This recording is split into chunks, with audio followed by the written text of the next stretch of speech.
एक महत्त्वाची बातमी, एअर इंडियाच्या इमारतीमध्ये आता मंत्रालयाचा कारभार चालणार आहे। खरेदी प्रक्रिया आठवड्याभरात पूर्ण होईल। 22 मजली एअर इंडियाच्या इमारतीच्या खरेदीला आता वेग आलाय। एअर इंडियाच्या इमारतीची काही वर्षापासून खरेदी प्रलंबित होती। खरेदीसाठी सार्वजनिक बांधकाम विभागाच्या शहर अभियंत्यांकडे 1601 कोटींचा निधी वर्ग करण्यात आलाय।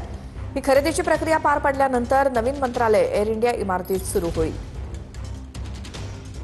मंत्रालयाची इमारत गेल्या अनेक वर्षापासून एअर इंडिया इमारतीमध्ये तयार होईल असे म्हटलं जात होतं, परंतु ही प्रक्रिया जी आहे ती गेल्या अनेक वर्षापासून लांबणीवर गेली आपल्याला पाहायला मिळाली होती। आता पुन्हा एकदा या प्रक्रियेला सुरुवात जी आहे ती झालेली आहे, वेग जो आहे तो आलेला आहे।